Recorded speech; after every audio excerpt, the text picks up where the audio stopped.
Hello from Kingfisher, Oklahoma. Today we're going to do 6 things from Exodus 30 and 31. First, the tabernacle and all its pieces are mobile. We're remembering as we're looking through this that they carried it from one place to another.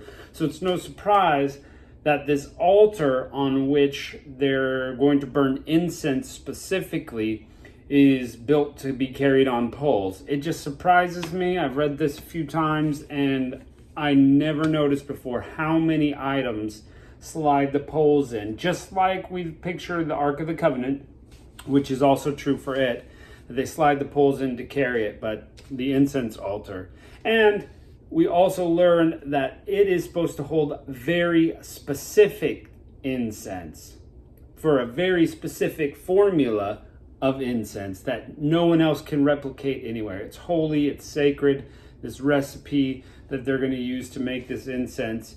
And we find out later just how severe the consequences can be if you burned strange fire. Number 2, if Israel takes a census, every man must pay a shekel. Whether he's rich, whether he's poor, it's the same amount, a shekel. And it goes into the treasury of the tabernacle, which is pretty cool. It goes for the use of just keeping that running. Number 3, they have a big washing basin that they make, and that is so the priest can get ceremonially clean before they do what they're supposed to do as worship of God. Number 4, Hur, if you remember, is one of those guys, is kind of a leader in Israel, and he is one of 2 people, Aaron being the other one, who helps hold up Moses' arms during that battle back in Exodus 17.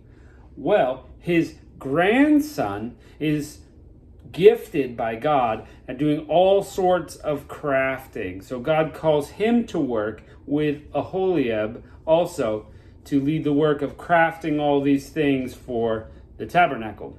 Number 5, God commands the Sabbath to always be kept. We should still be keeping the Sabbath, although we get some clarification in the New Testament.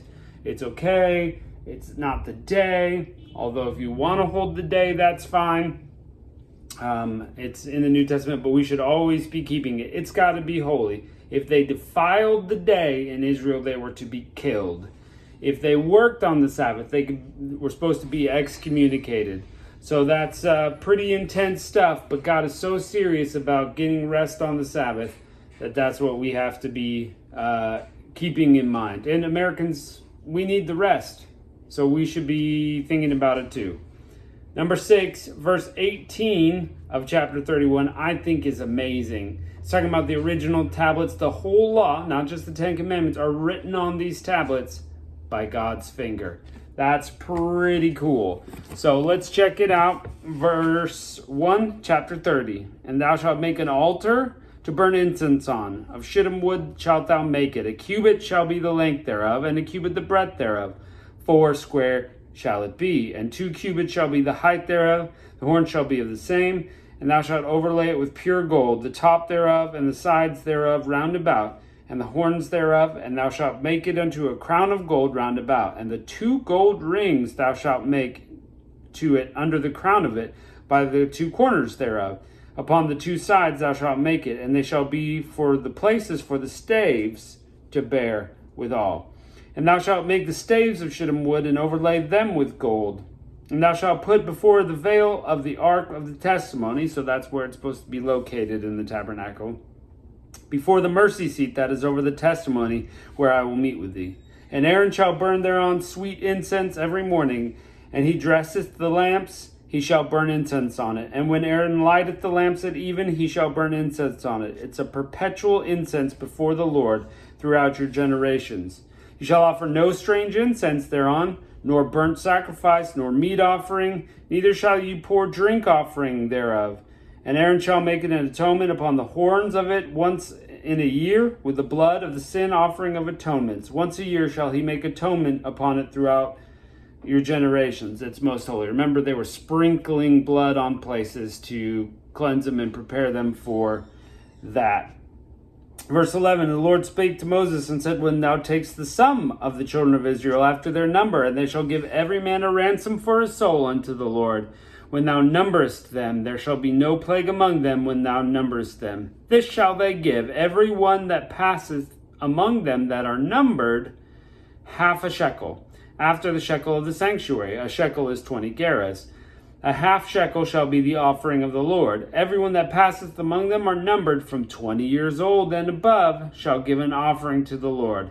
The rich shall not give more, the poor shall not give less than half a shekel when they are giving an offering to the Lord to make atonement for your souls. And thou shalt take the atonement money of the children of Israel, and shalt appoint it to the service of the tabernacle of the congregation, that it may be a memorial unto the children before the Lord, to make an atonement for your soul. And the Lord spake unto Moses, saying, Thou shalt make a laver with brass, and his foot also of brass, to wash withal, and thou shalt put it between the tabernacle of the congregation and the altar, and thou shalt put water therein. For Aaron and his sons shall wash their hands and their feet thereat. When they go to the tabernacle of congregation, they shall wash with water, that they not die. Or when they come near to the altar to minister, to burn offering made by fire to the Lord.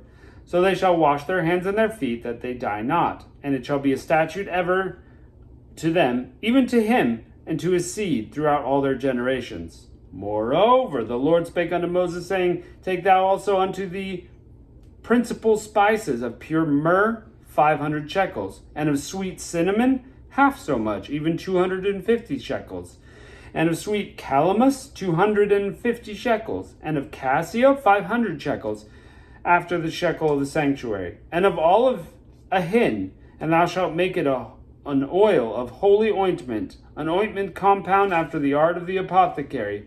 It shall be a holy anointing oil. And thou shalt anoint the tabernacle of the congregation therewith, and the ark of the testimony, and the table, and all its vessels, and the candlestick, and its vessels, and the altar and of incense, and the altar of burning offering with its vessels, and the laver and its foot. And thou shalt sanctify them, that they be most holy. Whosoever toucheth them shall be holy. And thou shalt anoint Aaron and his sons, and consecrate them, that they may minister unto me in the priest office. And thou shalt speak unto the children of Israel, saying, This shall be a holy anointing oil unto me throughout your generations. Upon man's flesh it will not be poured, neither shall you make it any other like it, after its composition. It is holy, and it shall be holy to you. Whosoever compoundeth any like it, or whosoever putteth on it any stranger, shall even be cut off from his people. And the Lord said unto Moses, Take thou sweet spices, stacte, and onycha, and galbanum, these spices with pure frankincense, of each shall be like weight, and thou shalt make it a perfume, a confection after the art of the apothecary, tempered together, pure and holy. And thou shalt beat some of it very small, and put it before the testimony of the tabernacle of the congregation, where I will meet with thee. It shall be most holy. And as for the perfume which ye shall make, ye shall not make to yourselves according to the composition thereof. It shall be unto thee holy to the Lord. Whosoever shall make it unto that, to smell thereto, shall even be cut off from his people. So you can't make that either. The perfume is holy. Chapter 31, And the Lord spake to Moses, saying, See, I have called by name Bezalel, the son of Uri, the son of Hur, of the tribe of Judah. And I have filled him with the Spirit of God, in wisdom and understanding and in knowledge, and in all manner of workmanship, to devise cunning works, to work in gold and silver and in brass, and in cutting stones to set them, and in the carving of timber, to work in all manner of workmanship. And I, behold, I have given him Aholiab, the son of Ahisamach, of the tribe of Dan. And in the hearts of all the wise-hearted I will put wisdom, that they may make all that I have commanded thee. The tabernacle of the congregation, and the ark of the testimony, and the mercy seat thereupon, and all the furniture of the tabernacle, and the table of the furniture, and the pure candlestick with all this furniture, and the altar of incense, and the altar of burnt offering with all his furniture, and the laver and his foot, and the clothes of service, and the holy garments of Aaron and the priest, and the garments of his sons to minister in the priest's office, and the anointing oil, and sweet incense for the holy place, according to all I've commanded thee, shalt thou do. So they've got to make all the stuff. And the Lord spoke unto Moses, saying, Speak unto the children of Israel, saying, Verily my Sabbaths ye shall keep, for it is a sign between me and you for all your generations, that ye may know that I am the Lord, who doth sanctify you. You shall keep this Sabbath, therefore, for it is holy unto you. That's also one of the 10 Commandments, right? Everyone that defileth it shall surely be put to death. Whosoever doeth any work therein, the soul shall be cut off from among his people. 6 days may work be done, but in the 7th is the Sabbath of rest, holy to the Lord. Whosoever doeth any work on the Sabbath day, he shall surely be put to death. Wherefore the children of Israel shall keep the Sabbath, to observe the Sabbath throughout their generations, for a perpetual covenant.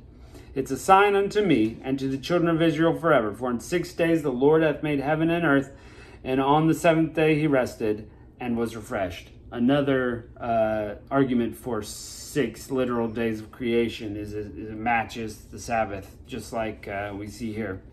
And here we go, verse 18, love it. And he gave unto Moses, when he made an end of communing with him on Mount Sinai, 2 tables of testimony, tables of stone, written with the finger of God. Oh, that's awesome. Written with God's finger. Hey, catch you next time.